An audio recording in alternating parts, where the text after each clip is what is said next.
Oi pessoal, nessa videoaula nós vamos relembrar os assuntos que nós vimos no quarto bimestre, ok?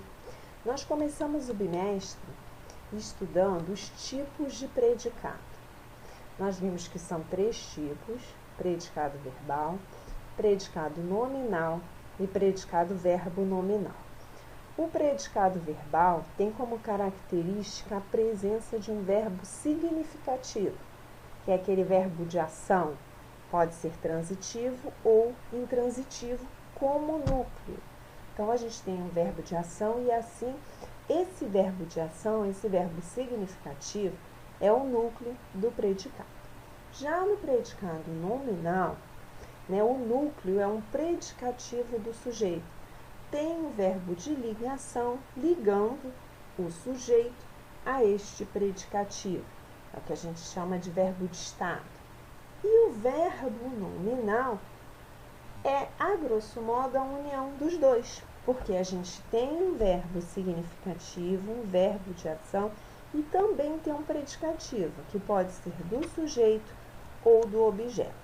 É só ter atenção para que não escreva predicado verbal nominal, porque o nome correto não é esse.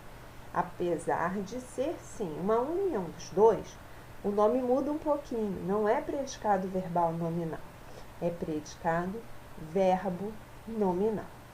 Daí nós vimos as vozes verbais.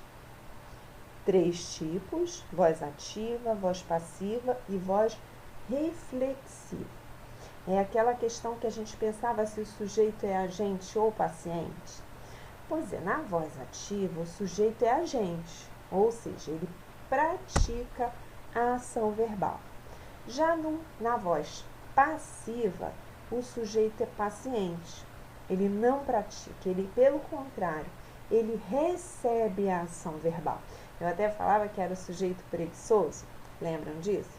Existem 2 tipos de voz passiva: voz passiva analítica e voz passiva sintética. E a terceira voz, voz reflexiva.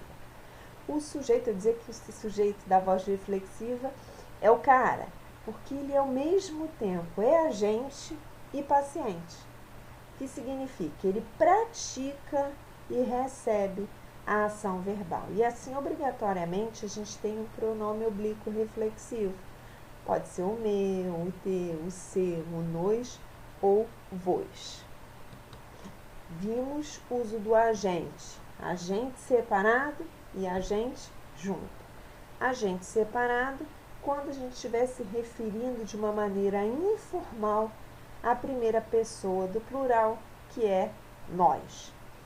Sendo que nós vimos lá que só pode ser usado na linguagem informal, E o agente pede um verbo no singular. Embora a gente tenha essa concepção de plural, até por conta do nós, quando a gente pensa em nós, a gente não pensa em singular, a gente pensa em plural. Mas, em se usando o agente separado, o verbo é no singular. E o agente junto indica um profissional, a pessoa que age, que faz alguma coisa, o agente da ação. A adjunta adverbial foi o assunto seguinte. Vimos que é uma função sintática, apesar de ser muito parecido com advérbio é classe gramatical. A adjunta adverbial é função sintática. E é o termo da oração que indica uma circunstância modificando o sentido de um verbo, de um adjetivo ou de um advérbio. Existem vários tipos de adjuntos adverbiais: de lugar, de tempo, de meio, de instrumento, de modo, de intensidade, negação, afirmação. Sim, e o mesmo adjunto adverbial, inclusive, ele pode se encaixar em várias classificações. Eu até falei que não adiantava ninguém ficar decorando os adjuntos adverbiais, porque você vai ter que entender o contexto. Que hora ele pode se encaixar em um, hora ele pode se encaixar em outra classificação. Então, não tem jeito, tem que analisar o contexto da frase. Não precisava ninguém ficar louco, desesperado. Embora eu sei que aluno não é muito chegado a isso, Mas sempre tem alguns que são mais empenhados, digamos assim, e ficam preocupados. Eu falei que não tinha necessidade de ninguém ficar desesperado, porque quando nós vimos os adjuntos adverbiais, eram muitas classificações. Aí o pessoal fica, eu vou ter que saber isso tudo. Tem que entender, porque cada contexto vai ter uma classificação. Adjunto adnominal, constituído de um vocábulo de valor restritivo, que caracteriza o núcleo do termo de que faz parte. E aí pode ser um artigo, um pronome, um numeral adjetivo, um adjetivo, uma locução adjetiva. E eu falei na videoaula sobre adjunto adnominal que costuma ser aquela palavra, adjunto já é junto, né? Junto do nome. Então, costuma ser aquela palavra que você pode tirar de junto do nome e mesmo assim você consegue entender o sentido daquela sentença. Você tira o artigo, por exemplo, mas se você ler aquele enunciado, aquela frase sem o artigo, você vai entender. Porque ele não exerce uma função de suma importância.